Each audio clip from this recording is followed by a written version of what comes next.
Jake here, and I'm doing something a little bit different. I've been going through the old off-panel, off-topic archives and kind of looking at topics that I thought were really good discussion that we didn't necessarily put on our YouTube channel, or we, just weren't serious about putting the clips up or putting videos up on the YouTube channel.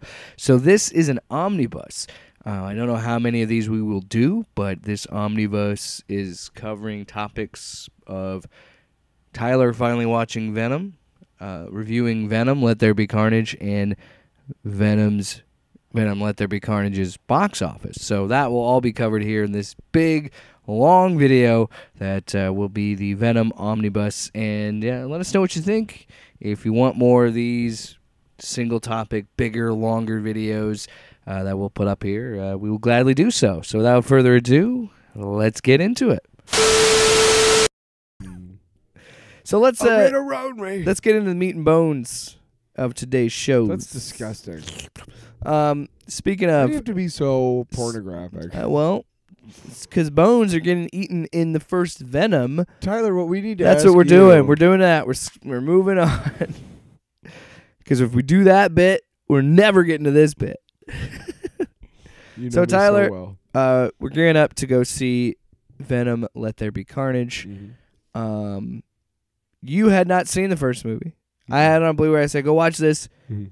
Let's talk about it on the pod. Mhm. And then let's go watch Venom, Let There Be Carnage. So, what can you make of the first Venom? Let me give my impressions. Can I tell you, before we get into that, what attachment do you have to Venom?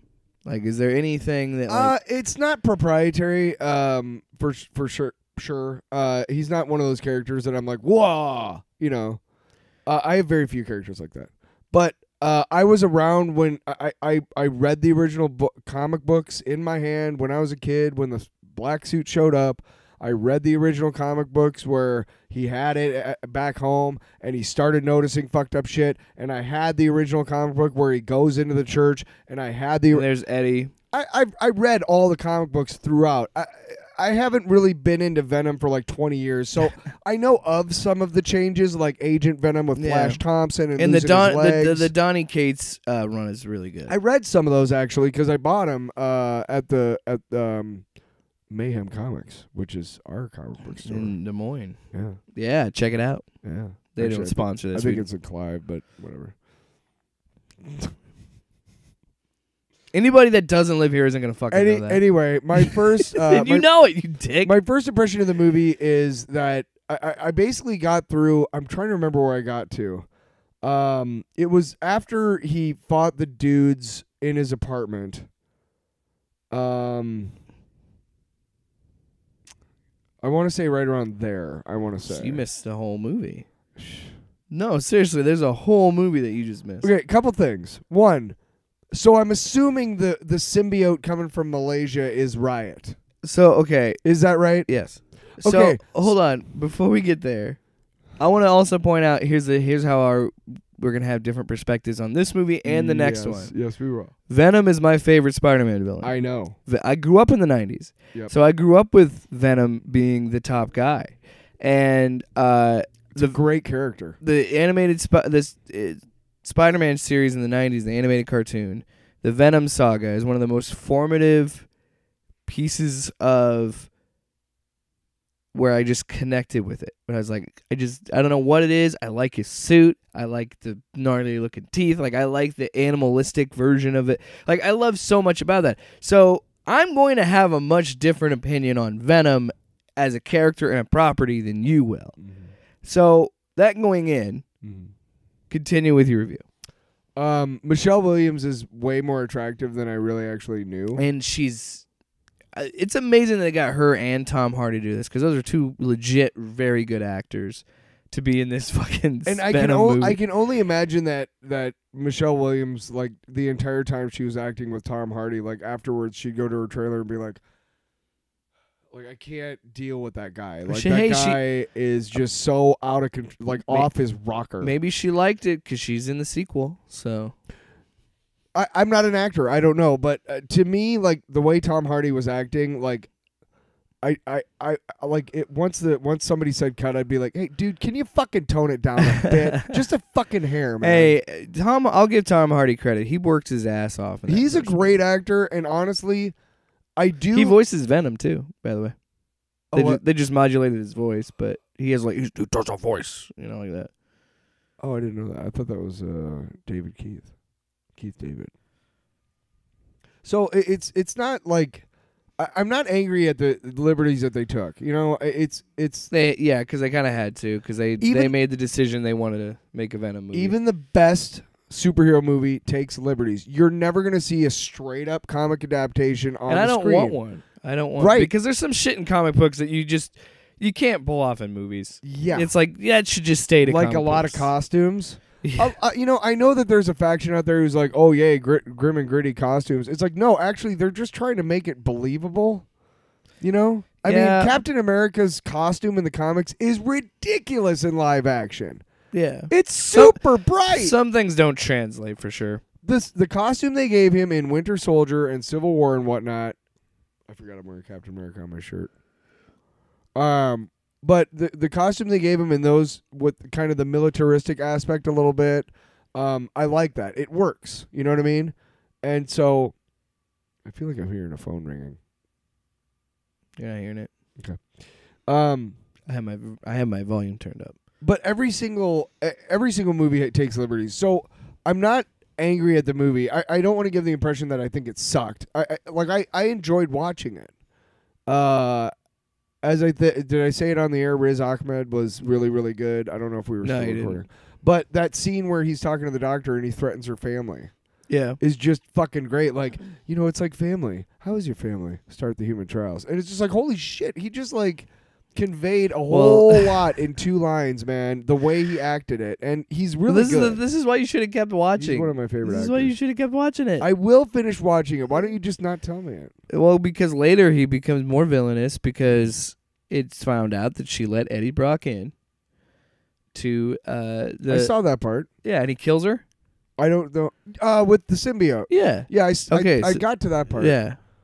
Yeah. So in the comics, Carlton Drake is obviously a white dude. Well, big surprise. They clearly try to do Lethal Protector because that's the first solo Venom miniseries. Okay. So the Life Foundation's in that book. Carlton Drake's in that book. Yep. And he's from Spider-Man. He actually the first time I think we meet him is when Spider-Man gets Captain Universe powers. Yeah. And he has to fight the Tri-Sentinel, which is just these sentinels at the Life Foundation. The Life Foundation in the comics is basically a really rich version of QAnon, those dudes out in the West Coast that took over the campgrounds. Those dudes. Well, yeah, they make Sentinels. They're survivalists. Yeah, and they're rich. They're the ones that captured all the symbiotes. But he's more in obviously again in the comics the first one came from the Battle World, Secret Wars, whatever. But they do come from space. They are an alien race, so I'm not mad about that. But they do make Carlton Drake more of a Jeff Bezos kind of guy. Mm-hmm. A crook. Which is fine. Like a Elon Musk, Jeff Bezos. Because in the comics, he's a fucking scumbag too. That's fine. And again, I seriously do not have a problem with the fact, yeah, non-white people can play villains. And I think that's what you want to tell all the people online on those forums. You know what I mean? Yeah, somebody's going to clip that out of context. And they're going to be like, Tyler, did you just say, you're like, hey, non-white people could be villains. And then they're going to be like, what? Jake got a whole bunch of Skeletor. Yeah. I could write a book about what you don't know. Anyway, thanks, Venom. But with this movie, I like how they did make the changes, still true to Eddie Brock and Venom, in a way. In this movie, he moves to San Francisco. He doesn't work at the Daily Globe anymore. He's in San Francisco, which again is where Lethal Protector takes place. In that story, though, Venom goes there because He's like, I want to be a good guy. I don't want to be a bad guy anymore. And then Spider-Man's like, well, fine, but fucking don't come around New York. And that's the whole thing. Don't you come around. Don't come around here no more. John Petty. Anyway, in the movie, I like the fact that he is still a journalist. He's an investigative journalist. Yeah. It's like a Vice type show. Axios. In the comics, he's more of a hacky, like U.S. News. Yeah, and the way that they changed it is he's more speaking truth to power. He's like an online. Yeah, he's like an online. So, one of those like the Young Turks almost. Him losing his job like that versus Parker doing it, I thought was a cool twist, a cool change, and I like the fact that they do say like he still loses his job. It definitely makes him less villainous. It still makes sense that when he gets Venom, he feels empowered because he's still he's at a low point in his life. Yeah, oh yeah. And they finally need each other. I think what makes this movie work, and I think what makes Venom the character work, is it is kind of a sweet story in a way because it's like these two people that felt like they were jaded and lonely. They met each other, and then they became a killing machine. No, but I do, and that's what I love about this movie. And they're gonna, based on the trailers, they're clearly doing again with Venom and Eddie. It is a boy and his symbiote. It is that thing of they need each other. There's actually a bond. It's not just because they're physically bonded together, but it's that idea that they are two losers, and then together they can do something great. Because Venom in the movie says, "I'm kind of a loser on my planet of all these other symbiotes." And by the way, if you look closely in the Life Foundation, yes, you have the Riot one that shows up from Malaysia and infects Riz Ahmed. You also have the yellow one, Scream, which I think you're right, but I think it's Shriek. I don't know. Because there's so many stupid symbiote names that I couldn't tell you. Well, because I think in the movie, yellow female one in that Marvel Strike Force game I play. She's in Let There Be Carnage. Okay. Yeah. Because she's in that trailer. Yeah. So I'm assuming she gets in there, which I didn't know about this until watching it back, that they did have the Life Foundation did have different little symbiotes in there. I was like, oh, I guess they did kind of tie that together. Yeah, it was like 4 originally. Yeah. It is kind of weird that they're going to be doing. I'm assuming they're going to. The comet they found had millions. I'm assuming that they're going to do the Maximum Carnage storyline, because isn't that the first Carnage storyline in Spider-Man? Once Carnage started is around the time that I got out of comic books, not because of that, but just various reasons. Because Absolute Carnage is the one that came out a couple years ago. Maximum Carnage, I think, is the first. I gotta be honest, I think Carnage is kind of a silly character. Yeah. I mean, he's like the Punisher. At some point, you're gonna kill everybody. You can't just keep I mean, yeah. The Punisher to me is also a kind of a silly character because it's like a limited series and that's about it. Yeah. And then he retires. Because what else are you gonna do? Yeah. You're not going to murder. And there's no fucking way that all those superpowered individuals can't bring you in. Bullshit. Right? Bullshit. Right? Well, I like that in the continuity during the what was it? Was it Civil War around that time when the Sentry flew into space and ripped apart Carnage? Because I think that was Marvel saying, like, we can't keep doing this character. Like, Venom can work because Venom has that, like, anti-hero sensibility He's got to a him. line. He's got a line, yes. Yeah. Whereas Carnage is just that. He's just there to kill everything. So then eventually Marvel editing was like, just fucking throw him into space. But shout out to the Sentry. I would love to see a Sentry storyline. Bob. That's his name. But I love that character. But back to Venom. Interesting character too. So I'm assuming they're going to do the Maximum Carnage thing. They've already changed up, as in the trailer, as you saw, they already changed up his origin a little bit. It's still blood related, but in the comics, Venom just kind of, the symbiotes just reproduce asexually. So they'll just split off and create spawn. And Eddie was in jail, and the symbiote landed on Cletus. A piece of the symbiote A piece of it. stayed behind. But it bonded when with Venom him left. because of the blood, because he spilt some blood or something like that. I can't remember. either. Because I know blood is tied to I remember it. reading the actual comic book where Venom breaks out of jail and Cletus is like, hey, and there's a little drop of symbiote, and it's like foreshadowing. Yeah. Yeah, I remember reading that. Which you know what's always funny is no matter what you do, the symbiote spawn always hates the other one. Because Carnage hates Venom, Venom hates Spider-Man. It's just a cycle of vengeance. We got off topic. But anyway, so Title of our show. hey, look at that. The first movie. Yeah. It ends with Venom fighting Riot. Mm. And then Eddie and Venom reach an agreement that they only will bite the heads off bad guys. They'll only eat people that really deserve it. Yeah. And then, you know, the guy that stuck up the place at the beginning of the movie, he's back. Yep. And then he turns into Venom. Mhm. And then you saw this because it was in the trailer, Mhm. which pissed me off that this was the last shot of the movie and it's in the trailer. Right. But he said he'd rip his arms off and his legs off. He'd float like a turd in the wind. And then he goes, his mouth opens wide, and then it cuts to credits. That kind of shit is what I love about the Venom movie, and I love about Venom in general, is sometimes you have to think about it. Venom is kind of like you said, Carnage is a goofy character. Venom's a goofy character. Like, if you actually read some of the comics he's in or follows, I use the soundbite from it, the Spider-Man game that came out on the PS1.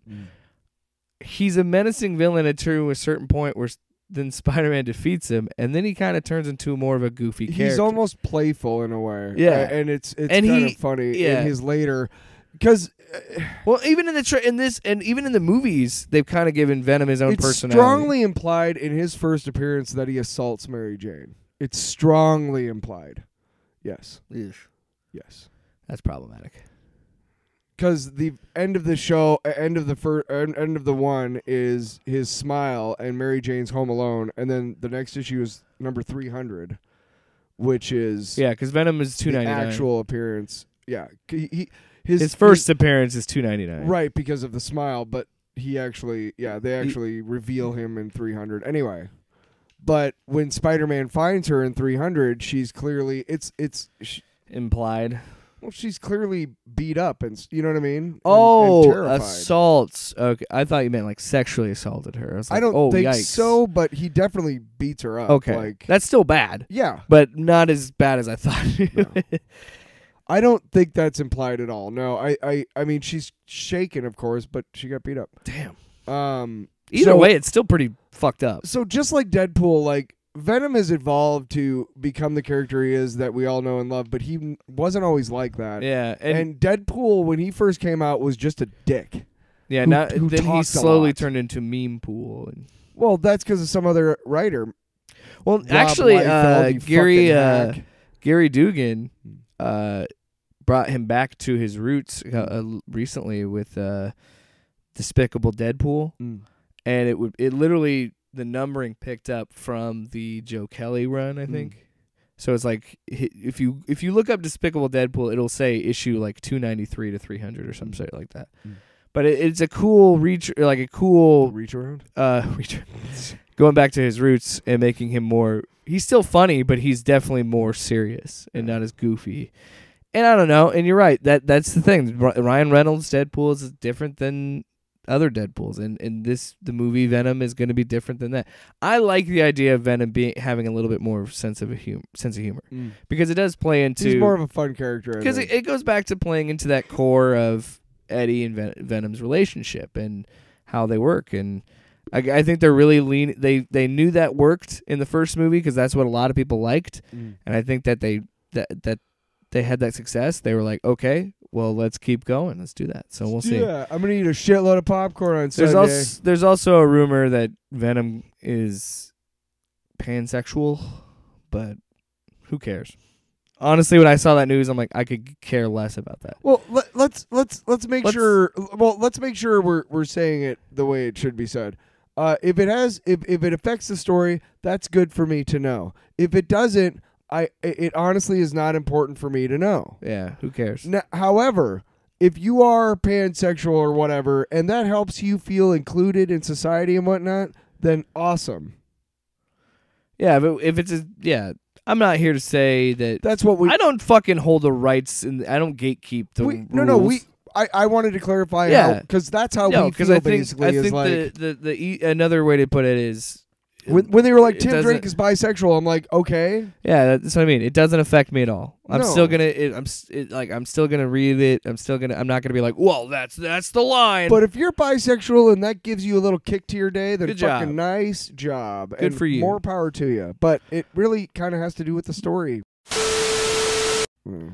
Speaking of axe throwing, this is no way related to this movie, but we're gonna be talking Kind about. of. I'm sure he had. I'm sure many of the constructs that Carnage had were axe-like. They were blades That's for sure. You know what? I'll allow That's it. a good segue. Thanks, man. Fuck everybody else who says so. Who says different? We are going to be talking about Venom, Let There Be Carnage. And we're going to completely spoil the movie, but with every review we do, we want to up front give you some spoiler-free thoughts. Yeah. If you're still on the fence about seeing the movie, you can listen to that. And then afterwards, we're going to spoil the fuck out of it. Hey, you know what I wish spoiler-free, you know what I wish the subtitle of the movie would have been? What? Venom. Let there be someone watching my fucking French toast sticks so they're not stuck in the fryer for 10 minutes and then, oops, we're going to serve them anyway. I think they were fine, but... Son of a bitch. Yeah. Well, we saw Sausage this. was a little spicy, We saw this movie at a. I'm not gonna name them because you shit on their their French toast stick. I did. Okay. The bacon was excellent, and the popcorn. Dude, the popcorn was salty as fuck. I love my popcorn salty. Did you ask for extra salt? I asked for butter. Bitches. Okay. So, it was Flick's Brew House. What? He just goes for it. Well, whatever. I generally like that place, and I wasn't. I didn't have a bad time. Yeah. No. The food was. The French toast sticks I thought were a little overdone. I'm honestly kicking myself because I kind of wish I would have got a beer because they do have good beers. But I'm glad they had some sort of breakfast stuff. I was kind of thinking like, I totally would have gone for their double pepperoni pizza and shared it. You know what I mean? Like, dude. No, I did like that they had like a brunch thing for the matinees. That was my first. As soon as we got in, I was like, "That's awesome," because that's what I want. So yeah, actually, funny story about Flick's Flick's Brewhouse. They closed because of COVID. Yep. And then just reopened. I want to say last month. I don't know. Somewhere around that time, but yeah, pretty recently. So it's cool that they're back, and I'm glad that we're starting to go to movie theaters again. Starting to go to the movie. And I know that there's some people that are still hesitant to go to the movies, and I get that. Yeah. And I respect that, maybe you don't think that it's worth seeing this movie in a theater. I'll be up front. I enjoyed the fuck out of this movie, Worth it. but I don't know if it's worth going to a theater for. Yeah. Now, me personally, I would because I love Venom, so I was going to see it no matter what. So I understand that I'm a little bit different than some other people, but here's a spoiler-free thought. I saw Shang-Chi in theaters as well. Yeah, it was awesome. That was great. Here's a spoiler-free thought, real quick. I guess my thing is because I'm vaccinated, I don't feel as hesitant to go to the movies. Me too. And I know people that are vaccinated and they have kids and things, and I understand that. I get that. Totally get it, dude. And I'm not trying to shame anybody that doesn't go to a theater. I'm just saying. Fuck you, man. I'm just saying it's great to go back to a theater because I missed movie theaters the most. Yeah. About the pandemic. There's something about having popcorn, and I do got to say one thing. One part of the movie, one scene in the movie really, really bugged me. Was it's a Sony movie, right? Yes. And in the corner, there's a box because he just got a new TV, and it's a Bravia TV, which is a Sony product. And they've been doing that forever, man. Right, but then the guy like walks past it, and he's like, "Nice TV," and it's like, okay, that was a little bit much. Why don't you just come out and beat me over the head with a Sony pamphlet? Just hey, this is a Sony movie and we make good TVs. And it's like, holy fucking shit. Well, and you also notice that he had a PS4 controller on his the mantle where his TV was. Like there's a shot where it's panning through his apartment, and you see a PS4 controller. Oh, maybe I don't know. So again, he wasn't like playing. Now, if he were playing like a PlayStation game or something on top of it, I'd be like, okay, we get it. It was subtle enough not to be like holy shit, that was bad. Yeah. But it was not subtle. It really wasn't. No. I wanted to turn to you and be like, "Are you fucking kidding?" You know what it reminds me of? It reminds me of a fucking iRobot. And you remember the scene in iRobot? Yeah. When he puts on the fucking Converse All-Star shoes, and it's the most blatant product placement because he's like, Converse All-Stars Vintage 2004, and I'm like, yeah, Jesus, could you lay it on thick? Nobody hits you over the head harder than Back to the Future, though, with Pepsi. Oh, yeah. You know? Yeah. You want a Pepsi, you got to order it. You got to pay for Pepsi, it, kid. Yeah, Pepsi free. You got to pay for it. Yeah. So... What the fuck are we talking about? I love these reviews because they're more loosey-goosey, as they would say. There ain't no fucking rundown for this one. There ain't nothing. All right, so spoiler-free thoughts. Tyler, what did you think of this movie? Well, first, I want to preface this, and I know long-time listeners... Motherfucker. What? Always got to ruin it. No, I'm kidding. Long-time listeners know that I just recently saw Venom, and we finished it the other day. Yeah, we watched it together. Yep, because we knew by then we were going to see it on Sunday. It was kind of a spur-of-the-moment type of thing. And so... First thing is, I enjoyed Venom more than I thought. I liked. I said last week on the episode that I liked Riz Ahmed. I really do like him as an actor. Tom Hardy really killed it. Michelle Williams, really great cast, and that was awesome, right? Okay. Yeah. And so this is the nice thing about this movie. I had zero expectations because I was like, well, Venom was okay. It wasn't the worst thing, but I had zero expectations, and let me say, I was thoroughly entertained. That's what you go to the movies for. You go to suspend your disbelief and be transported somewhere else for a 90-minute, whatever. And I feel like it did that. Mm. And look, let me just say, Tom Hardy, and we talked about this off the air, Tom Hardy and Woody Harrelson just chewed the fuck out of every scene. You could tell they clearly awesome. were having fun with it. Oh, man. Dude, if you like really good acting... like just really good, like two guys at the top of their fucking game. That's enough to see this movie. Seriously. It really is. It's not violent enough to spoil that, because that's kind of the only real thing I would say is that I wish they would have gone for an R and made it violent, because Carnage is supposed to be like brutal. And like I don't know why they were so stringent on making both the Venom movies PG-13. in the R movie version. Well, I'll get to that in the spoiler version of the thing. So remind me. I liked the first Venom a lot because I viewed it as a comedy. After the first time I saw it, I remember leaving and enjoying it, and I was like, it's just. When Venom and Carnage are allowed to be silly, it's better, I think. Because, yes, they look menacing, but they're not that, like, in the comics, they're menacing and they're badasses, but it's also, like, there's times where Venom is funny. There's times where Carnage can be funny, and there's times when, like, you have to step back and think about it. It's literally these just parasites. Yeah. Parasite! Like in the first movie.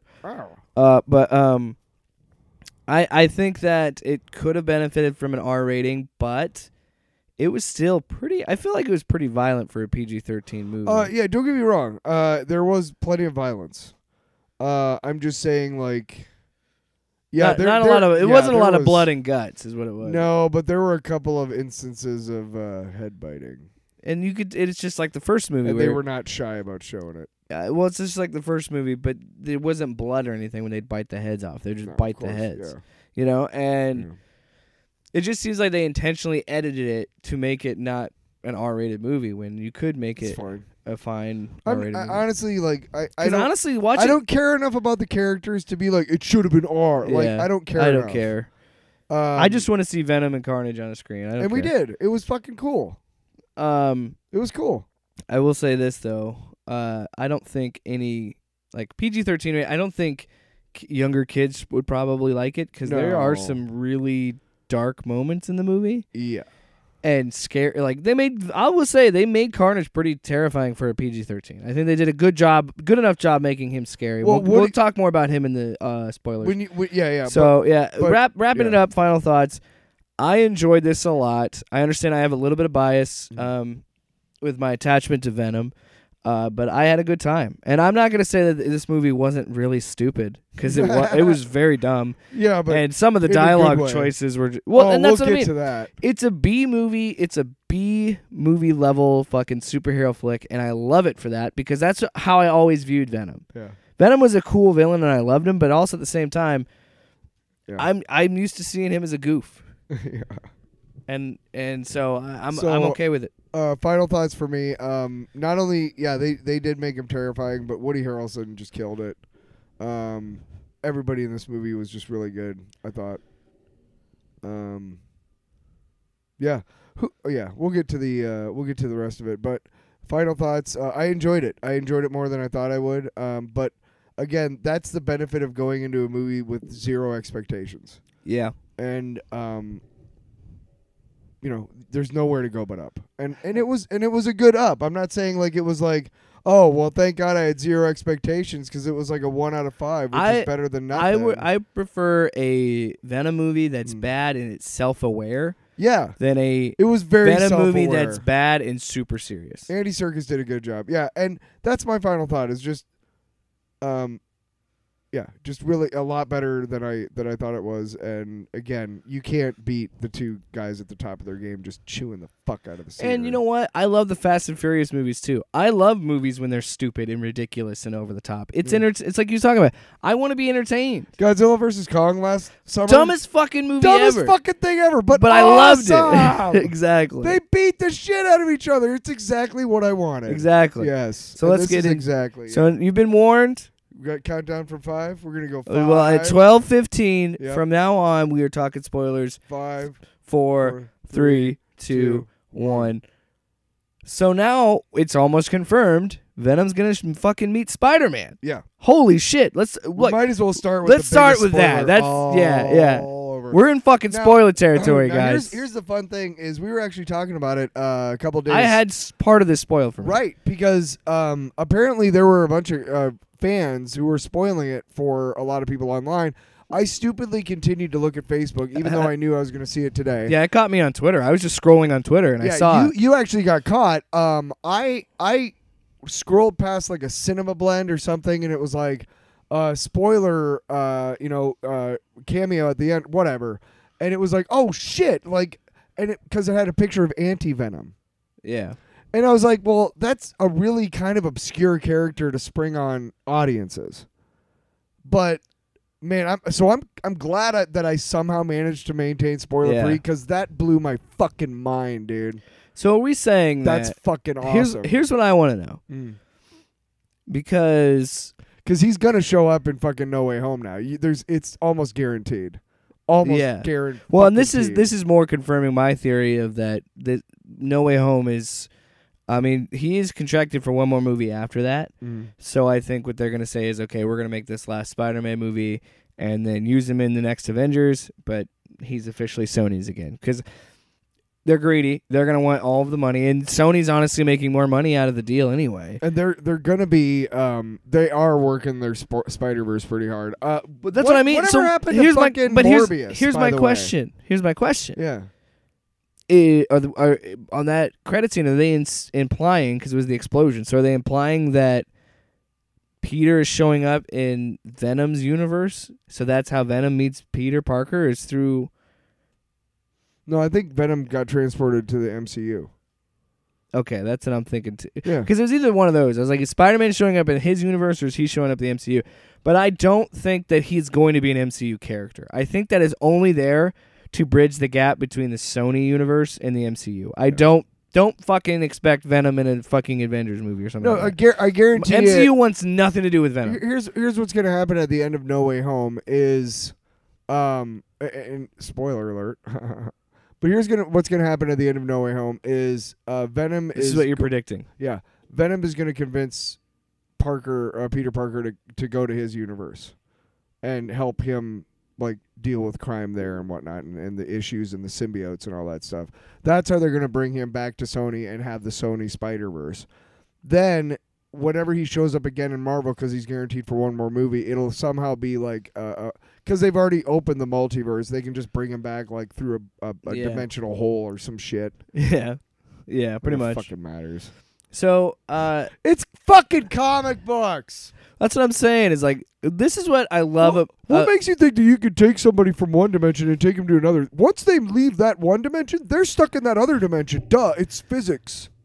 AKA, shut up. Duh, it's licensing and capitalism. Because honestly, that's the only thing that stops these stories from You're being writing happening. fiction. The only limitation is your imagination. Whoa! What are you, the Green Lantern? Whoa, Anyway, back to Venom. Whoa. Thwip.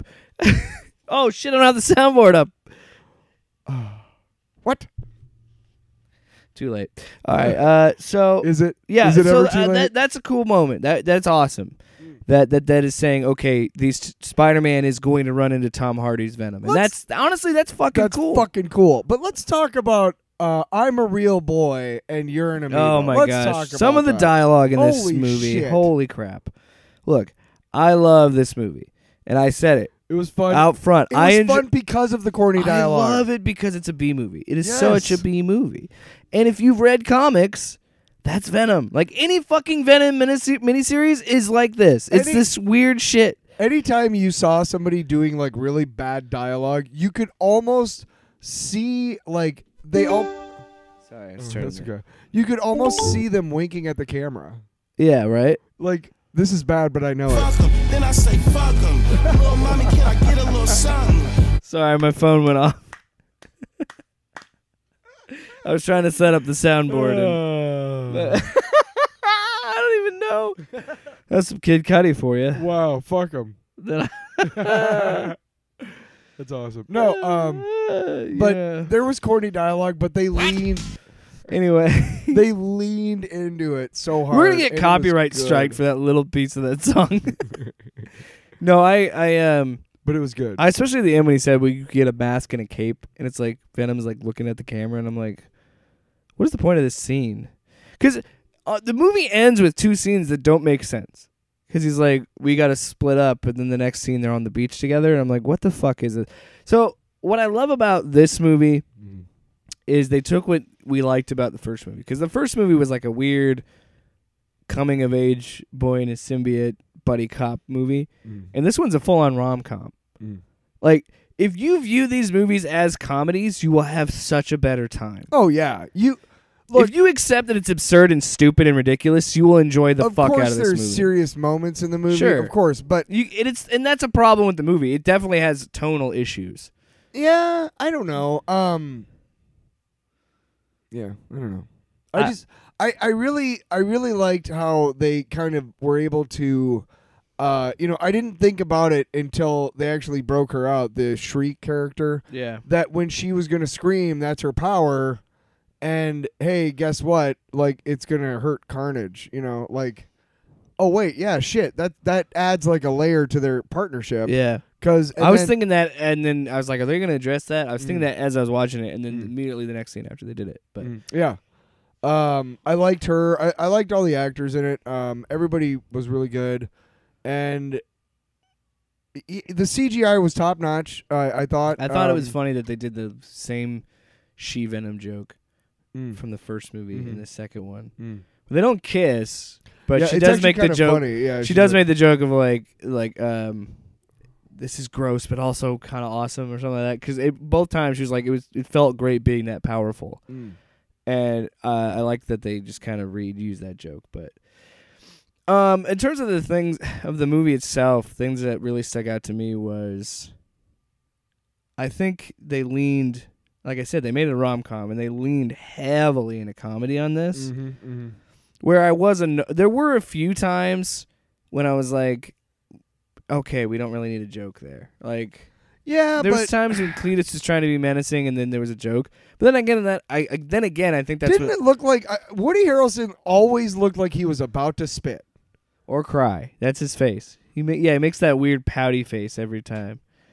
I have to But say I guess this. that makes it unique because we've seen this before. I was watching Cheers as it was being played in the 80s when Woody Harrelson made his popular culture debut, you could say. I saw Natural Born Killers. I've seen like everything he's done. Like I really I can't tell you how much I enjoy Woody Harrelson as an actor, and almost everything he does, I'll probably check out. True Detective is one of the best fucking limited series. Season 1, so good. Him and Matthew McConaughey, oh my god, fucking great, man. Yeah. But saying that, How much like, weed do you think was smoked on that set? But dude, he leaned in, right. With those two? He leaned into the whole Cletus Cassidy thing, and he was really good at it. Yeah. The only thing I found you can tell jarring, he was having fun just munching. the thing on I it. found jarring was at the beginning when they had like a young Cletus, and he was basically Why did they mouthing- dub him? Yeah. Yeah, that was weird. just I get didn't somebody like who that. kind of sounds like him. Yeah, I didn't like that either. Yeah. I thought that was kind of weird. Yeah. That's really one of the few few issues I had with the movie. Was that one, like, and it started off like that, but Well, yeah, and and that's- I'm sitting there, I'm like, what the fuck? Where is this going? Like, what the fuck? Well, that's the thing with this movie too. Mm. Is I think they really took time to build up Cletus because I don't think you see Eddie till like 10 minutes into the movie. Oh, 'Cause yeah. there's the prologue sequence, and then him like catching everything up with him, connecting the dots and having Eddie come in and do the interviews. And honestly, I liked that angle of the story too. I like the fact that Eddie was going to be interviewing him, and it made a lot of sense because everybody. It's a pretty everybody's- well-written story. There's not a lot of holes. I mean, it generally makes sense. You're not listen, you're not going to be like, well, there was just some threads that didn't go anywhere. Well, in the comics, they're cellmates, and Right, Venom right. asexually produces. And so I don't mind them telling a different story where he's doing the interviews, and it's No. because he attacks him that he gets the Venom symbiote in him.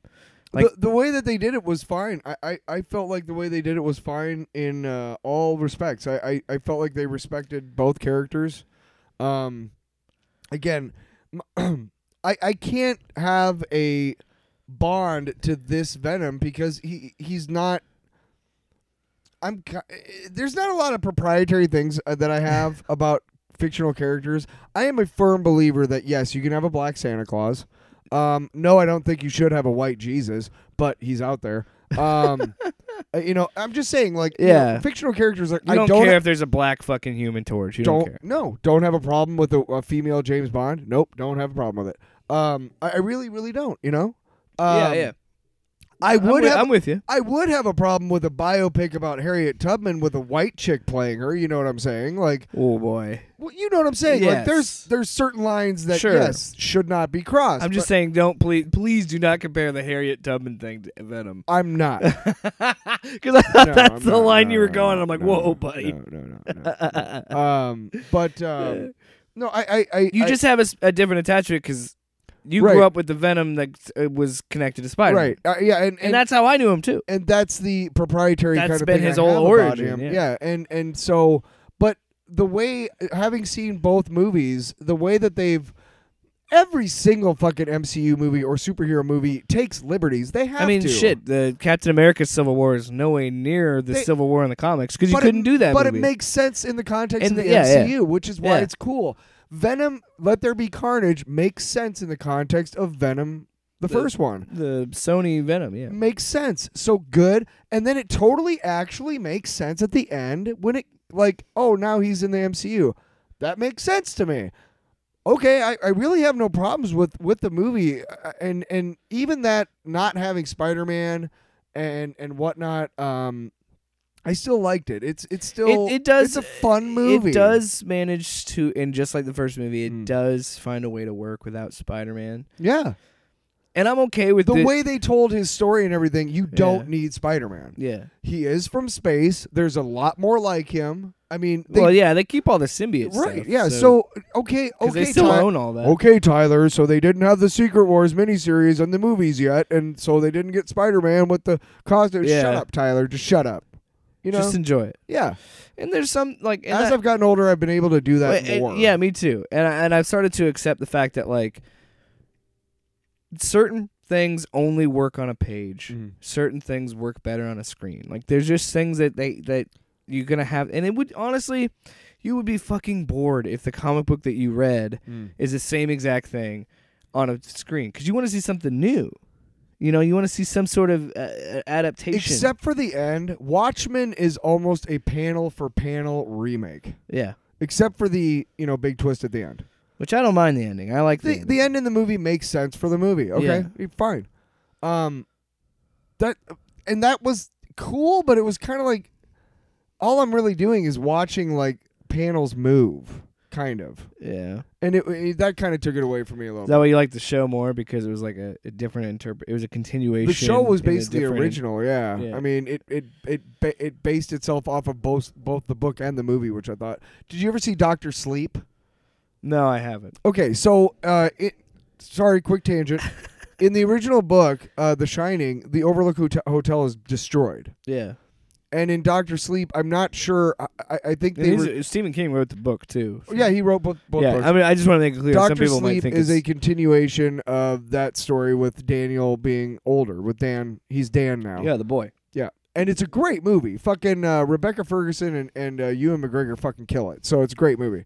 But in the movie, they go to the Overlook Hotel. In the book, it's the wreckage of the hotel. In the movie, it's the actual hotel, because in the movies, the Overlook is still there, if that makes sense. Huh. Stephen King gave his blessing to be like, hey, you're going to have to kind of mix this to make the movie make sense in terms of the book. Yeah. Because they have to go back to the hotel. And even though in the book universe it's been destroyed, movie audiences will expect it to be there. Yeah. And so forth. So you got to take liberties. And honestly, here's another thing that helps is like, I never thought I would find myself being excited about the Tampa Bay Buccaneers. Like, I fucking hate the Tampa Bay Buccaneers. I fucking hate them. They were in our division when we were the NFC Central, which made no goddamn sense, and we always split with them, and I hate them. I hate them, I hate them, I hate them. But I somehow kind of dig them because Jake's a fan. There's a couple of movies that when I was younger that I would have never thought to watch that my brother introduced me to. And because are you saying that you like Venom more because of me? I think, yeah. And there's other things that I like more, like because of my brother. If you care about somebody and you have like a good relationship with somebody, then you're going to care more about those things. And Venom is one of those. Like, you happen to have it on Blu-ray, and I told myself I wouldn't watch it without paying for it or having to pay for it, which was great, and it worked. And then we watched it, the rest of it or whatever. And then, and I'll get you back for the movie theater, by the way. That's on record. Yeah, it's recorded. So you recorded, motherfucker. Proof you need to pay me, bitch. But it was kind of a happenstance that you loaned me the movie. Then the movie came out Friday? Yeah, we saw it. We were recording this on Sunday. We just saw it. So it was a real quick a seed of an idea to okay, let's actually do this. Yeah. So and honestly, like I was saying too, like as I've gotten older, I've gotten a lot better about being able to ride with it, whatever it is. May not be my cup of tea, but hey, you know what? I'm gonna ride with it. And you know what? You generally end up having fun if you don't just sit around going, "This sucks," which is how I spent most of my 30s. This movie is I get that people won't like it. I understand that. It's not a good movie. I'll admit it.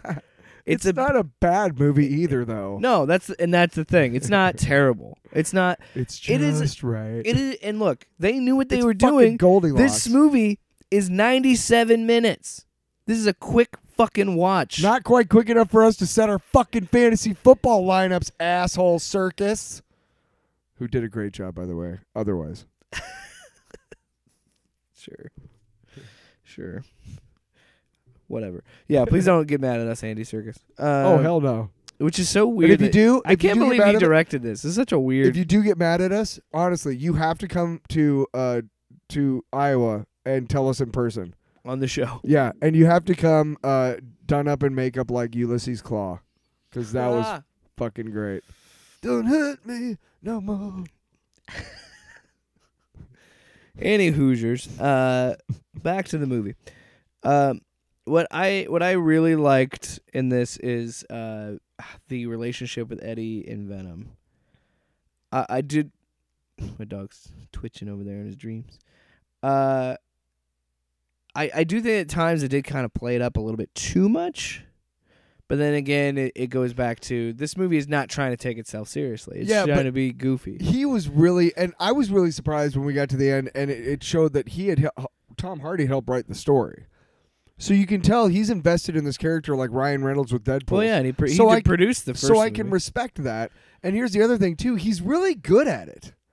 Yeah, he's great in this He's movie. fucking- I think the reason these movies work is because of Tom Hardy. Because he throws himself into it. Yes, and he's committed. And if Tom Hardy isn't as fucking over the top and committed to this character, Same thing as Woody Harrelson. It doesn't work. Yeah. Because then it's it's like we were saying, it's a movie that's bad and takes itself too seriously. When a movie is bad and knows it's bad and has fun with that, it's better. And this is what this movie does. At no point is this movie trying to be like fucking higher art. They're like, this is... You know what fucking Venom and Carnage were? They were 90s trash. They were 90s fucking... Venom is an actually really good idea. No, they're good characters, but what I'm saying is like Carnage it's is that stupid. 90s like trashy extreme like Let's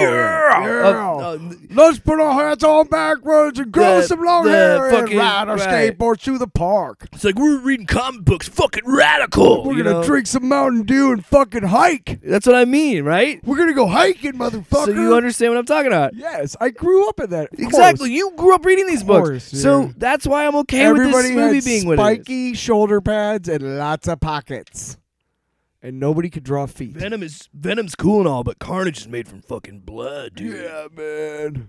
And he's red. He's extreme. I like that they reference. Oh shit, it's a red one. Which totally led to a little crossover event called Extreme Carnage. Maximum Carnage, Absolute Carnage. Yeah, just take like a word that means like everything and then put it before Carnage. Kind of Carnage. We did this joke already. Oh, we did. Yeah, last episode. Kind of Carnage. Dateline Carnage. Dateline Carnage. No, you know, like the old newsreels. Yeah. Anyway, back to this movie. But that's why I like. So you say you want a little carnage. That's why I like this movie being campy and cheesy and ridiculous, because that's what those 90s comic books were like. Yeah. It's not Batman 60s TV show campy. It's not even Batman and Robin campy. Like it's still a very violent, aggressive movie. It knows.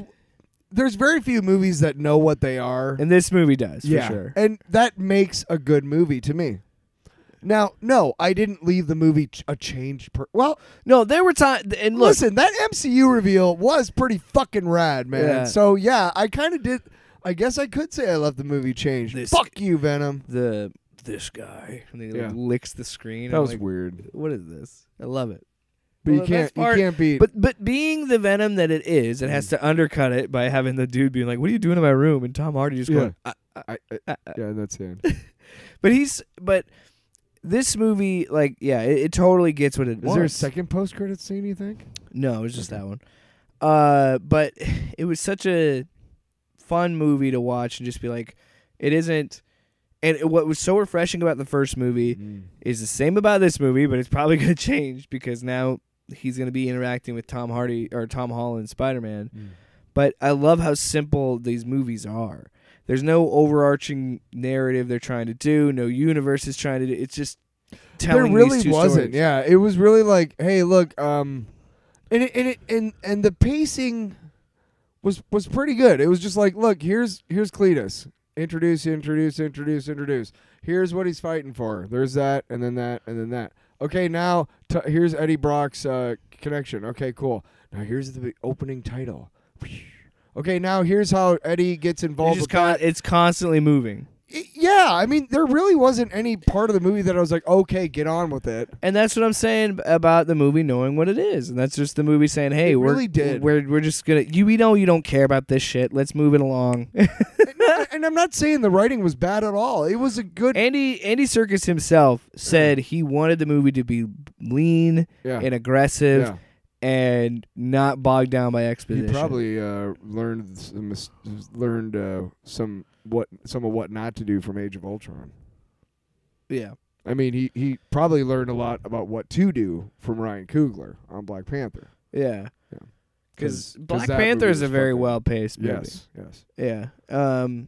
And I would agree with you, too.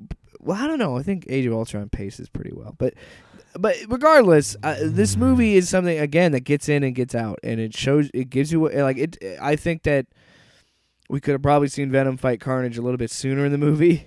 I mean, I'll be honest. Look, I get the idea and the sentiment behind the rave sequence, but it's so unnecessary in this movie. So let's get into it. We're spoilers. So there's a break. What do you mean? Let's get into the spoilers. We've been spoiling. No, I said we are in spoilers. Let's get into what's happening. So the setup is Eddie visits Carnage. Yeah. After he exposes all the bodies that Cletus had hidden. Venom helps him figure out. Are we gonna actually go through the whole plot of the movie? No. I just want to explain this scene. Oh yeah. Okay, gotcha. And so, this is the scene in the trailer where Eddie shows up one last time as Cletus is being executed. This is where they get into a fight because Cletus keeps talking shit, and Eddie's like trying to stay calm and be cool, and Venom is pissed, so he like throws Eddie into the cage. And like grabs at Cletus with the Venom stuff, and then Cletus bites him. It's this thing in the trailer. Then that's how we set up the whole Carnage thing. And after this is when they start to fight because Eddie's like, "You fucked it all up." That was he could have gotten. We could have got more confessions. We could have had a little bit of closure for these people, and you couldn't control yourself. They have this big fight, and the funny part about that fight is when he breaks his nose and goes, "Let me fix it, so I can break it again." Yeah, and then he just like beats. It's a really funny scene actually, but yeah, because he's fighting himself. Like him and Venom are fighting each other. They eventually decide to part ways. Eddie Brock does like some alarm of some sort, so he's up on the ceiling. Yeah, he hits this fire alarm to get the symbiote off of him. Yeah. And he leaves. And it's kind of brutal because, like, when he first shows up to the rave, he's already killed one person. Because he can only... another one bites the dust. As we learned from the first movie, he can only bond... Eddie's the only one that he really can stay... Well, he can bond with certain people, but... He eventually will kill them. Right. That's what they showed in the first movie, And so it was kind of like, oh my god, like he's... It is kind of morbid a little bit. But like, when he showed up to Mrs. Chen's, too. Yeah. That's another dude dying, I'm glad Mrs. Chen didn't die. I'm glad they bonded for some reason. He's only bonded with like 3 people. It's Annie, Mrs. Chen, and Eddie, and a dog. But anyway, so he shows up to the rave after this whole fight, and he says, "I'm out of the Eddie closet." And I was like, okay, what are we doing with this? And then he does this. He walks up to the stage and does this whole speech about you should be who you want, and we should all be together. And all this stuff, and I'm like, it's such a weird sequence. Yeah, because I'm like, by the way, he's also draped in glow sticks at this point. Yeah. And despite the logic that the loud music would probably fuck him up, but okay. Yeah, right. It's not. It's got to be like Sonic sound. I don't know. We're trying to dig too. We're deep trying to into make the movie. logic. I'm just saying, like that is one scene. That's when it ruins it. That is one scene in the movie I wish they would have cut out and put a different scene in. Not because, I mean, I get why they were doing like the message behind it, but it's just like at the same time, it's like this movie's only 97 minutes. Like we're gonna cut out this much time and dedicate it to a silly rave joke. But I did find it funny because it was a good thing. But there's some lines of dialogue in this movie, and one of them is when they're fighting before they split up. Eddie's on his bike. He finds out that Annie's getting engaged.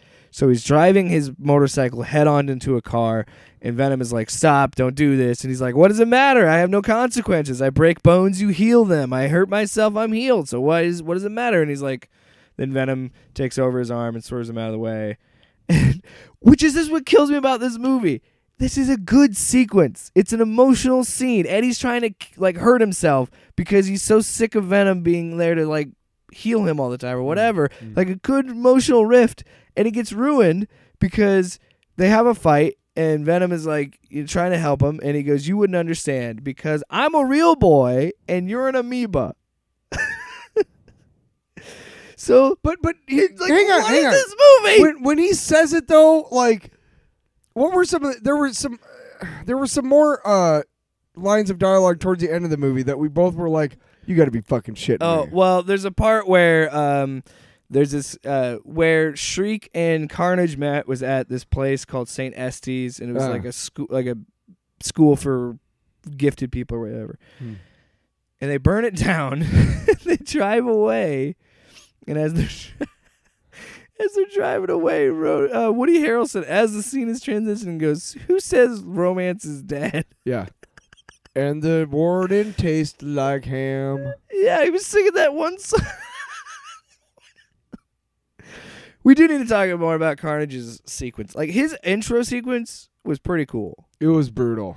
Because when he's getting the injections, he takes over. Basically, and I loved his design of like how Venom is more like sleek, like and same in the comics. Venom is more smoothed out, sleek, and in this, Carnage he's spiky is like and Kylo Ren's lightsaber compared to like all other lightsabers are Venom.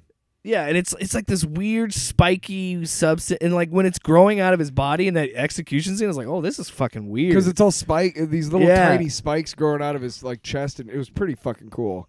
And then of course he just fucking kills everybody. Well, and I love the fact that when he's ripping through the whole thing, like when you first see Carnage, he looks like Carnage. And, like they fucking nailed how Carnage looks in this movie. Oh, yeah. Say what you will about everything else, Venom and Carnage look really good. Yeah. And when he fucking there's a move when he does the fucking Marvel vs. Capcom cyclone move, like when he spins it up and looks like the video game, I was like, this is fucking cool. Like, it's so dumb, but it's also like, I love this because it was in the fucking video games. And then it immediately goes into the, hey Warden, any last words? And his like face, it was like this. It was just like, this movie has so many cool moments, and then it immediately goes like, here's the thing. Remember, it's a comedy. Up until that, so Woody Harrelson does the scene where Carnage comes out. We've seen him twice. Hang on. Sorry. But I'm gonna. Okay, so he does that scene, and then he goes off to his trailer, and the director's Circus is like, all right, so let's film all this stuff for the CGI guys to add in shit.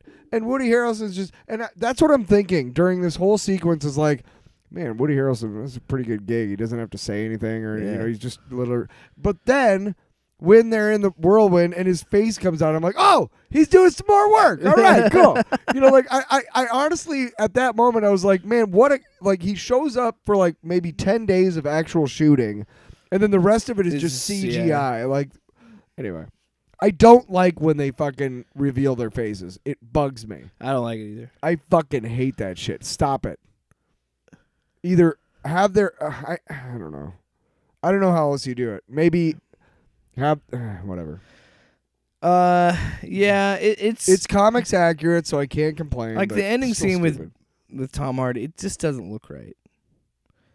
It really doesn't. What they should do is just take it off and just show their whole face. Like at the end of the first one. Like, why couldn't they just... we are Venom. Like, why couldn't they just pull it off and just have it at his neck like they do in the comics? Like, I don't know why they can't... Yeah, right? Just do that. Because it would have worked just fine for me. Because then it could have still had the moment. And, like, yeah, whatever. But, like, his intro scene was awesome. And, like, this is what gets me. Is, like, the scenes with him in it by himself... It's a little bit creepier, scarier tone, but then when you flip it over to Eddie and Venom, it's a rom-com. It's almost like they're not in the same movie at some points. But which is kind of adds to it. I got to be honest. It was a nice palate cleanser. I mean, no, and that's the thing. I loved Eddie and Venom. I think the reason why the that's movie the best thing about the first so one. Good is that you have these you start the movie with this really dark fucking story. And then you intercut every dark shit or every dark sequence with Venom making breakfast. Like a Venom, with like a funny or kind of whatever awkward Venom scene or whatever, and that worked for it. And the end was both violent and awkward and funny and serious and creepy. Well, okay, so and there's some. It was a good final ending sequence. Like the ending of this. Is great, but I loved when the fucking bell in the church started clanging. I was like, the comics. Well, yeah, and that because that's how Peter Parker originally gets rid of Venom. Is the and the fact that it like makes them. It was a way to get them to interact without the symbiote. It was a clever way to do that in the movie, and I liked how they did it too because like they were talking. and about to fight, and then their symbiotes came back, Yeah. and they fell, and then the fucking bell rang again, and when they landed, like they were normal again. Like it was cool how they changed back and forth like during that part of the sequence. Surprising, surprising. I'm going to blow out the mic there. Surprising plot twist in this was the Detective Mulligan. Yeah, who is he supposed to be? I don't know what that reveal was at the end of the movie, to be honest with you. But his character takes an interesting turn because in the prologue of the movie where Shriek gets taken away from Cletus, I am looking it up. she gets shot. And she gets shot in the eye and gets taken to the hospital, and she gets taken to Ravencroft. Now, Mulligan thinks that and what's cool later in this story is Eddie brings her up, and he goes, that's impossible. She can't be alive. I killed her. And then we see the flashback that it was him, Mulligan, that was the one who shot her in the eye. And I thought that was actually a surprising twist. But I was like, oh, okay. That was an interesting twist. Oh, so he's Toxin. That would be the reveal. That's the implication. Apparently, yeah. Wait a minute. How? I don't know. Did some of Carnage get on him? Backstory. Born from Carnage as the 1,000th symbiote in its lineage, Toxin was feared to be the strongest and most dangerous of their race by both Carnage and Venom besides Null. Well, I knew I knew that Toxin and Venom and Carnage all fought Shortly each other. after being born, the symbiote united with police officer Pat Mulligan. Well, there you go. So that's implication that he's Toxin. And again, I want to say this again. I love the fact that Venom has his own shit.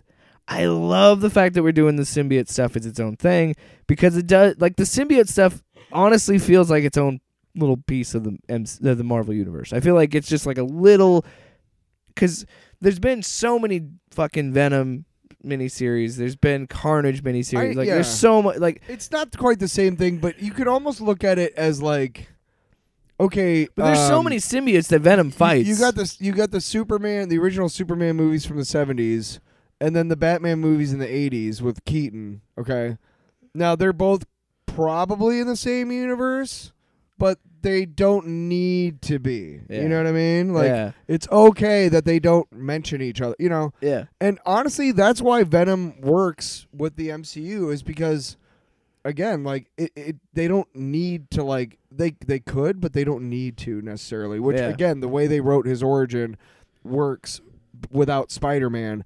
But again, the fucking final reveal is fucking kick ass, and I really hope at some point we see the fucking white spider on his fucking chest. What was the line that he said? You bet your ass. I don't remember. There was a lot of stupid dialogue. Bet your ass. You bet your ass. Will they be this? Will there be something about melons? I thought he said something. I don't know. It was right before the final fight. There's a lot. So let's talk about the final fight in the cathedral. Cletus is getting married. A lot of CGI. Getting married to Shriek, and That's weird. They have Annie held hostage. They have Detective Mulligan as a gift, and then Eddie shows up with Venom, and it's like, who is that actress that played Shriek? I feel like I've seen her before. I have no idea. You'd have to look her up. I'm looking her up right now. But Venom shows up when he, of course, in the typical movie fashion, which I love, and it's like, if you eject, speak now or forever hold your peace. Venom breaks in. Where is she? And then there's like the whole fight sequence, and it's a scene in the trailer where he turns into Carnage, and he's like, "Oh shit, it's a red one!" Like the whole freaking thing. Yeah, no, I'm running away. Like what? This was way worse than I expected. We should just leave. I'm going out the door. I'm done. But then he fucking Carnage goes, now I have to kill you, father. And of course there's a Of course there's a priest. And he's like, what? He goes, not you, father, you, father. And I'm like, this. Come on now. I look again, that was another moment where you and I looked at each other like, what the fuck is this? And you know what? You and I both giggled because I was like, this fucking movie. Because I like at this point I don't even give a shit. I'm in. I love it. Again, it is a B movie. I view it as a comedy. I view it as a silly thing, and I'm not looking at it as like this is gonna be fucking comics accurate Venom and Carnage shit. Like I don't care about that, dude. It's not. Dude, no. Actually, okay. The girl who played Shriek is the new James Bond, Naomi Harris. Oh, really? That's where I recognize her from. I knew because she a lot of actors, as our audience knows, a lot of actors are considered kind of character actors. They can really blend into their characters, and you kind of, it helps suspend your disbelief because you don't, like every movie that George Clooney and Brad Pitt is in, like you're like, oh, that's George Clooney and Brad Pitt. You kind of can't help it. Yeah. No matter what Right. kind of makeup, look, Johnny Depp in that mob movie, it's still Johnny Depp, dude. And it looks weird that you have no hair. It's just weird. The point is that they used some really good makeup and stuff to just kind of make her look different enough that I couldn't. There was a familiarity about her because I've seen all the newer Bond movies, and I know that she's very attractive. But I was like, the whole movie, I'm like, I know her from somewhere, and no, I just looked it up on Wikipedia. She's going to be the new James Bond. She plays the Moneypenny character. Yeah. Also, another thing that I love about this movie, and I loved about the first movie, he doesn't get back together with Anne. Eddie, there's still that love there, but they never get back together. And I'm okay with that because it's too cliche for them to get back together. And honestly, they shouldn't get back together because it's all his fault. Move on, Eddie. Well, but speaking of moving on, I'm out of here. What? It scared me a little bit. So anyway, I like that. I do love the part where Mrs. Chen is bonded with Venom, and she's like saying like how it was all Annie's fault. She called Dan a pussy. And Annie was like, I don't have enough time to tell you how off base that is, which is true because we saw the first movie. It was all Eddie's fault. What a fucking moron! Why would you?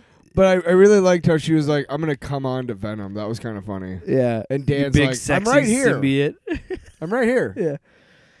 Shut up, Dan. Nobody likes you, Dan. Yeah. And then at the end when he goes, Dan, you have a good time too. Like he apologizes to Dan, but he goes like, oh, honestly, I think he was really a hindrance instead of a help. Again, this movie is dumb. Dan does have a heroic moment. What? I wouldn't take on Carnage, but motherfucker's got a can of gas. That dude, that sequence when he was that was funny when he's like, fire, that's all I got. And then oh shit. As soon as he started to realize I should probably run. It's like, please don't kill Dan. Of course Venom saves Dan because Venom's a good guy. And it's good job. Blah blah blah. Whatever. Anyway. What?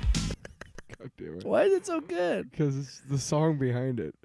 This isn't a glee club. Fucking A. Yeah, all right. So, any other spoilers you want to talk about as we wrap this up? I think we covered pretty much everything. Honestly, the biggest spoiler has apparently been spoiled online by a lot of people, but to me, that's the biggest one to me. There's nothing else about the movie that I was surprised by other than that.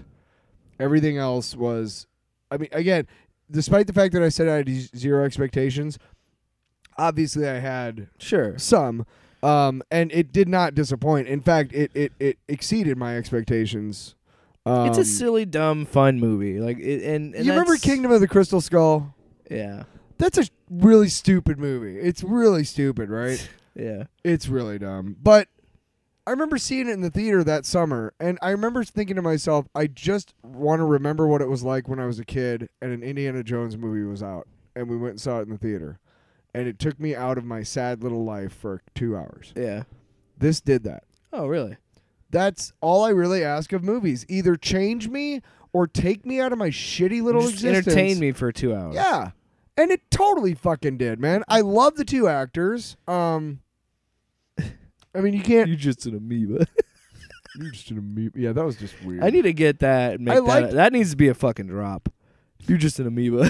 I liked how they all both of them are just like, look. Well, and then when he meets Cletus and Venom keeps talking, he goes, "Shut up!" And then the fucking front desk lady's like, "Excuse me," and he goes, I don't know how to explain that. I think I'm having a panic attack. Shut up. It's just like, again, yeah, because it's Tom Hardy. Just he does. You know what his performance was worth? $1 million, bitch. All right, so bet you got paid more than that. What? So let's wrap this thing up. Venom, Let There Be Carnage. Skeletor can't believe We liked it. Tom Hardy's paycheck from Venom. I could write a book about what you don't know. And hope you guys like listening. I don't know how to fucking end this review. Venom, Let There Be Carnage. I had a great time. Yeah, good time. Of course, we spoiled the shit out of it, but it was fun. I'm glad. That's the first time we saw a movie together When we at the theater. It was a nice date. I remember I was like, I'm gonna get popcorn, and then I was thinking I was gonna get. Oh, you're gonna bitch about the fight? No, I'm not. Okay. I remember thinking I was gonna get like a double pepperoni pizza because those are really good. Their pizzas are really good. It's double the pep. Yeah, it's really good. But that was a really cool surprise. The two surprises of the day Was the brunch? breakfast at Flicks. I actually got to. I was thinking yesterday. I was like, man, I really want to. I really want to have some bacon, like when I'm watching this movie in the morning, because it's morning. So can I pencil you in to watch the Eternals again on a Sunday matinee for the podcast? Yeah. Well, thanks for listening to episode 14. Episode 15. My social calendar is filling up. Episode 15 will come out later this week, and that will be the traditional episode. This is just going to be our Venom review, and it was only about 57 minutes, not quite an hour. So before we end the review, I do want to make something clear. We're not the type of assholes who are going to badmouth a movie just to get some clicks. Yeah, we want a movie to be good. Every movie. Generally, if we're gonna review a movie, it's probably gonna most of the time it's gonna be movies we want to see. Right. I really don't get that. I really don't get the whole well you know what else? And it's like it's a fucking movie. Yeah. Calm down with your damn plot holes.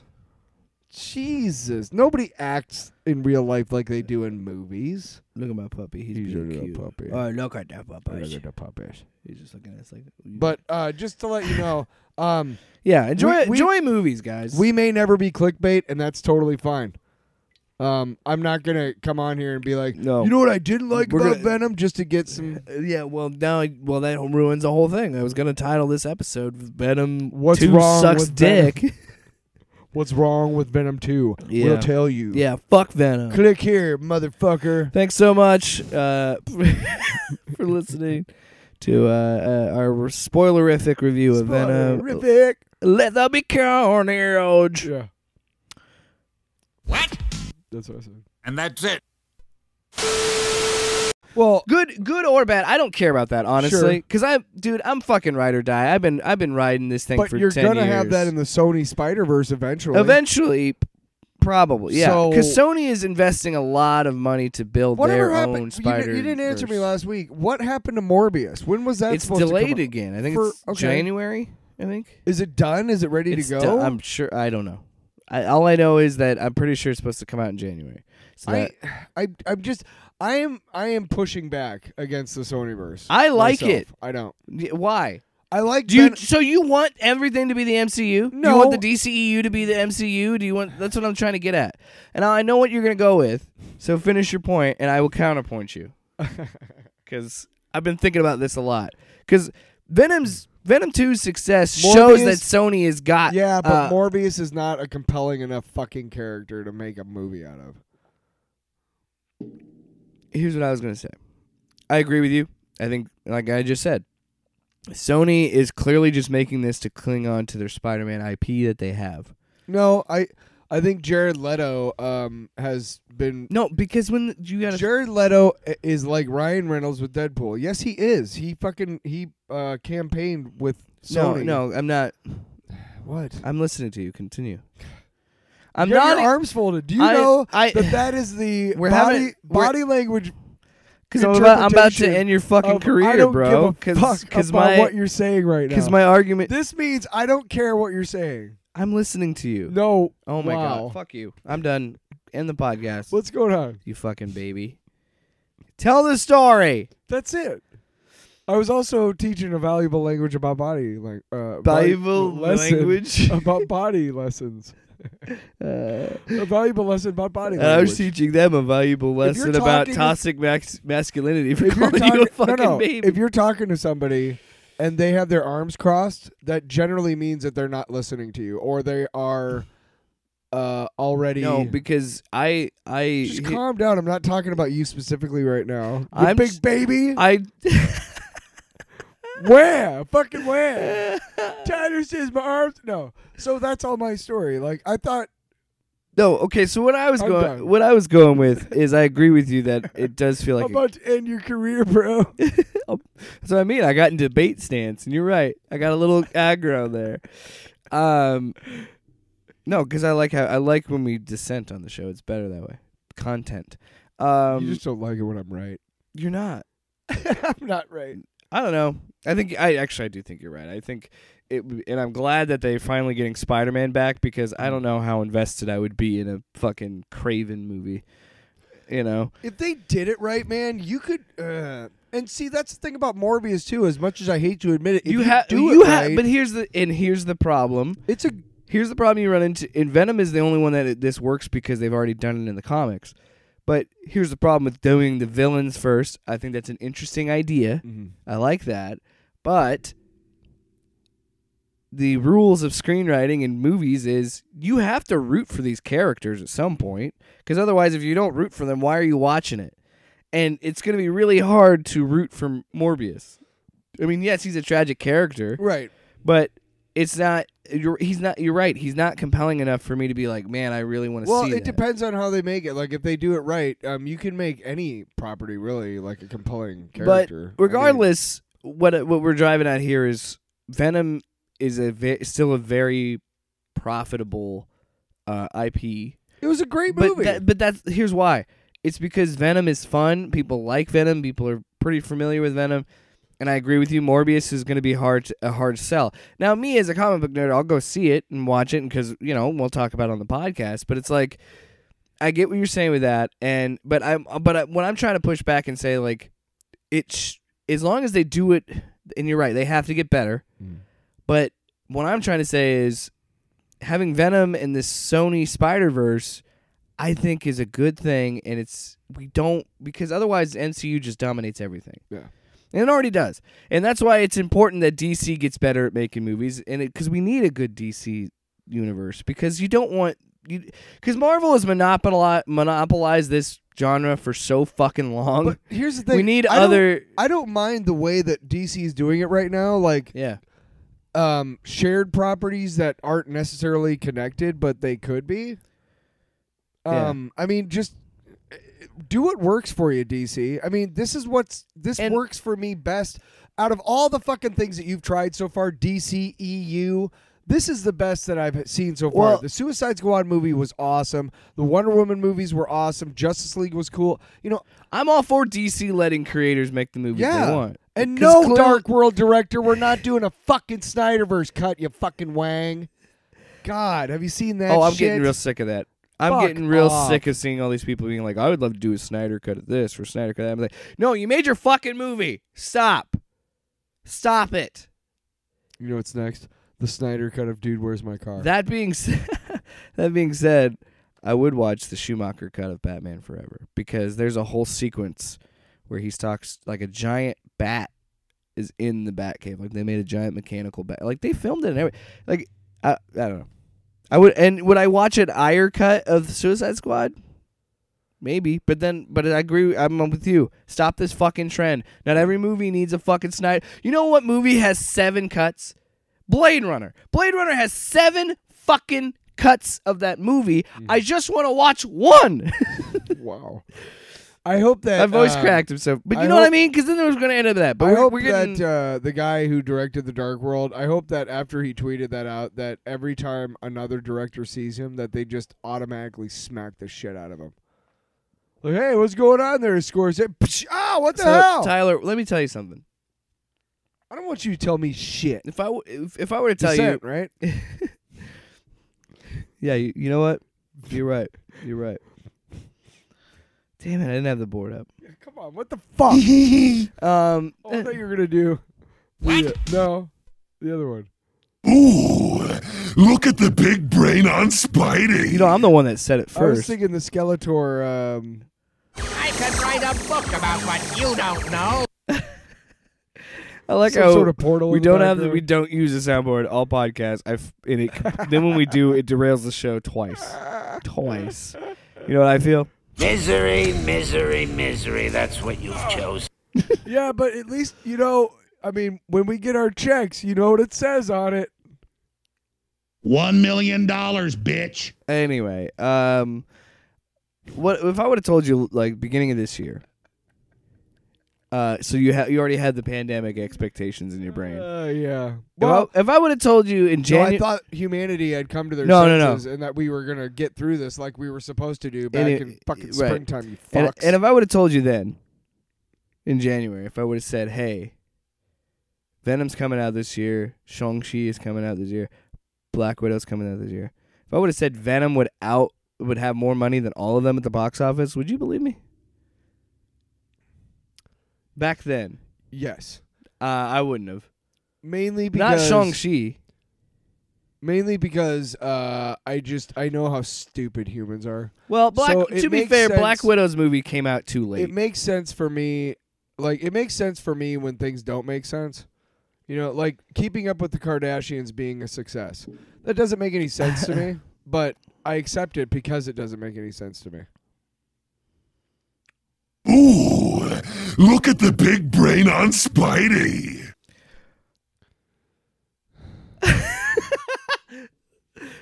I'm sorry. I hate you. What? He's back. I love you again. I love how that immediately changed. What? Me. No, whatever. We I don't- never get too high or too low on this show. No, I was having fun with you. Yeah, But we're- I would have said no. I would have said no. I would have said yes. Venom would have made a lot of money, Mm. but I would not have suggested that Venom would beat out No, Shang-Chi. here- Now, Black yeah. Widow, I could understand because that movie came out way too fucking late, and Shang-Chi is a new property. Yeah. But it's still it's saying that okay, Black Widow is Spider-Man is going to crush all of them. Absolutely. We know But Shang-Chi is a movie that is new and it's moving the MCU. It did pretty fucking good. It's moving the MCU forward instead of going backwards. So I can understand how that would make more money. But the fact that Venom beat both of those movies is fucking insane. Now, $90 million. okay, so if you had Which is better than the first movie, and that wasn't even in a pandemic. if you told me in January, if you said, "Hey, you know what? I'll bet you anything that Venom outperforms Black Widow and Shang-Chi," I would have said, "I could see that." That's kind of where I'm at on that. Right. Like, I wouldn't have been like, "Oh, fuck you. I don't fuck MCU." Like, you know what I mean? I wouldn't have gotten upset, but I could even back then I would have been like, "Okay, that's something that I could see happening." Yeah. Well, Um, and let's be honest, this Venom is really the big penis. No, I think Venom is a great example of you had to have, honestly, you did have to have the movies come out before. So you had to have the movies like Black Widow. You had to have the movies like Fast 9 and Free Guy that came out and said, "No, we're sticking to theaters and doing that," because that really did start the trend and that kind of got the ball rolling. And Shang-Chi especially, finally, I think that was really the start of, now we're so used to having the summer blockbuster season. Now we have a fall blockbuster season. We talked about this before with all these fucking movies coming out one after the I've other. been to 3 movies this year. Well, it's even crazier because this month alone, there's James Bond this week, there's Halloween Kills next week, and I'm missing Jesus, my voice keeps cracking. I'm going through puberty. I'm missing 2 or 3 different movies in there in between those weeks. And so there's a bunch of movies coming out. See, And I think that's because we're finally ready to finally starting to go back to the idea of hey, let's But go you to the know- movie theater. We're vaccinated, you know what's really nice about just mainly kind of paying attention to the superhero movie news? Yeah. I get filtered down enough of the indie stuff that I get to see, I still get to see good, independent films. Yeah. Smaller, from smaller studios and stuff. Like Uncut Gems. Did you ever see that? No. Oh, my God. Yeah. Pretty good. But I just never have.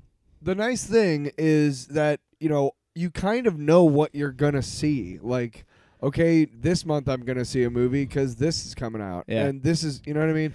It's kind of nice to have like a little fucking roadmap. You know, yeah. Like, When we went and saw Venom, yeah.